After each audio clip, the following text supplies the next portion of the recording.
Hey, good evening, everybody. So I wanted to take some time today because I know that with today's activities in the Commissioner's Court earlier today, I know there's been several comments I've read on Facebook talking about the decisions that have been made about keeping the current situation we have here as far as the guidance from the county versus a complete lockdown of the county. And here's anyone that knows me knows I'm a data-driven kind of guy, and I like numbers. So I wanted to express why it's so important that regardless of what the guidance is, that we follow the guidance of number one, washing our hands, number two, social distancing, and number three, staying at home if we don't need to go out. And like I've said before, pretending like we have the virus and we're not trying to give it to somebody else.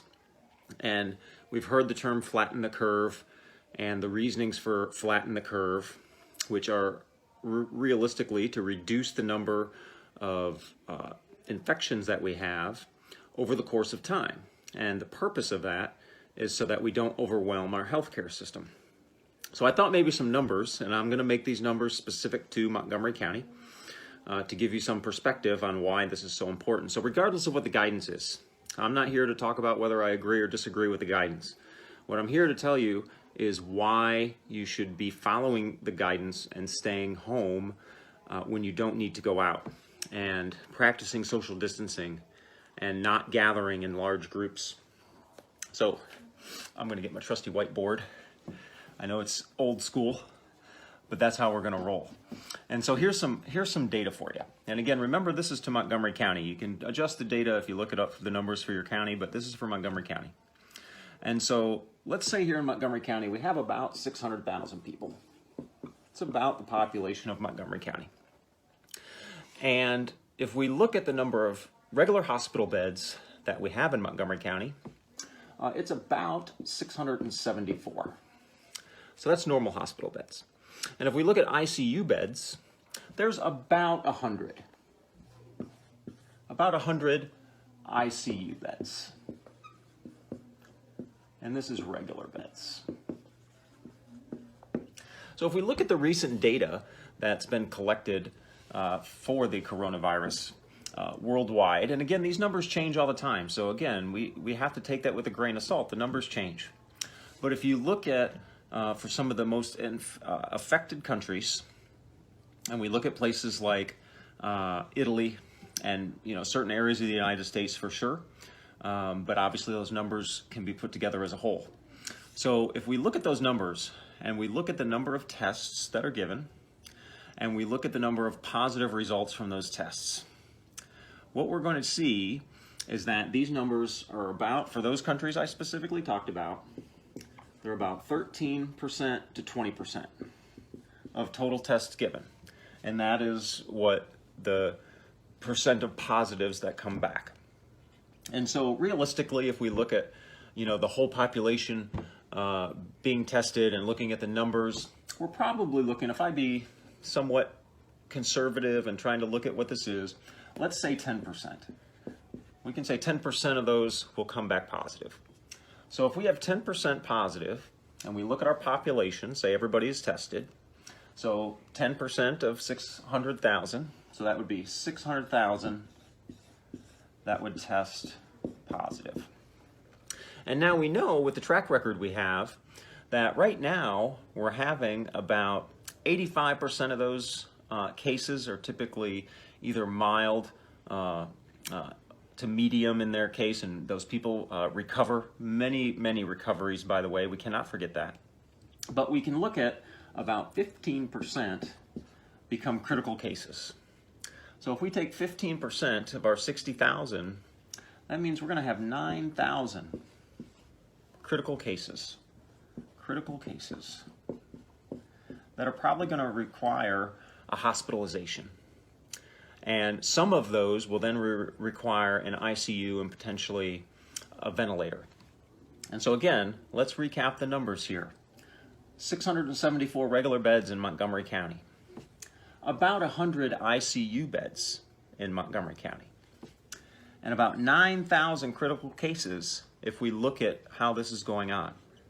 And the way you reduce these numbers overall is by doing exactly what I've been stressing, is that staying home. And if you don't need to go out in groups, don't go out. Obviously, if you need to go to the grocery store to pick up something, go by yourself, practice social distancing. If you have to go to the doctor or the pharmacy, do those things. Practice the guidance. Make sure you found the guidance. And when you get home, again, don't touch your face. And when you get home, first thing you do is wash your hands. That is how we reduce these numbers.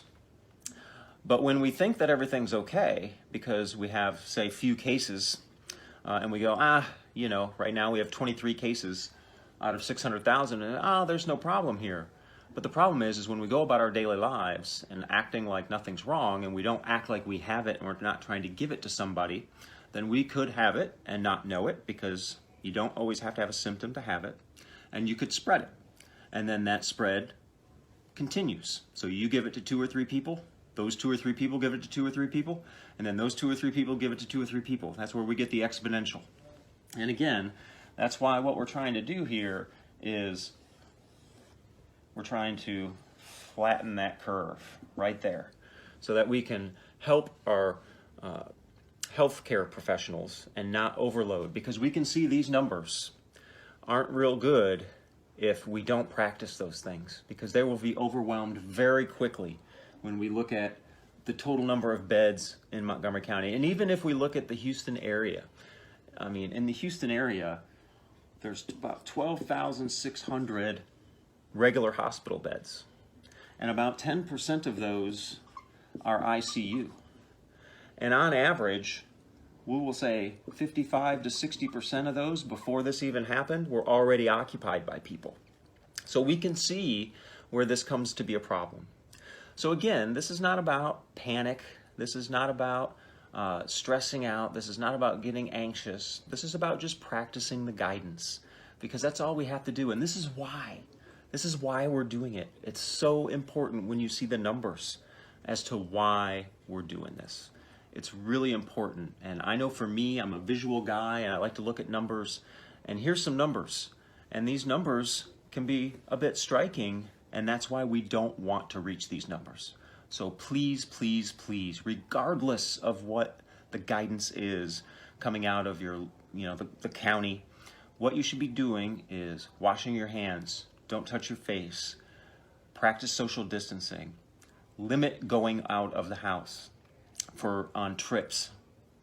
Like I said, we go walk the dogs in the evening, we practice social distancing. I go for a run, I practice social distancing when I run. And those things are okay, because you need fresh air and you need sunshine, and it's really important. But what's also important is that we understand why. And it's so important, and you can't think that, we only have. Well, when we only have, that's when we should really be practicing this to make sure that this doesn't happen.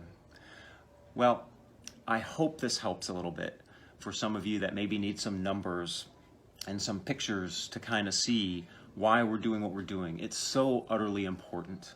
So what we can do is tell our friends, tell our neighbors, tell our loved ones, practice this, and this is why. Stay at home if you don't need to go out, because we don't want to get here, and we don't want to overwhelm our healthcare facilities. We don't want them to have to make choices of who lives and who dies, because that's what would happen. And I know sometimes that's harsh to hear, but it's just the truth. This is the data that we have today. And so again, I want you to be careful, look out for your friends, neighbors, and family, and make sure they're doing all right, both physically and mentally. And if some of them need an explanation, then here it is. Share this video, share it around to everybody. That's what I want. I want people to understand why we're doing it, and why it's so important, and why we should say, well, the guidance says I can go out in groups of 10, or I can go do what I want to. Well, here's why you should really practice not doing that if you don't have to, because this is what we're trying to prevent. And I'm sorry, it's a little off the screen. So again, if you have any questions, put it on the feed, and I'll answer them to the best of my ability. But again, share it and look after each other and yourself, and I'll talk to you soon.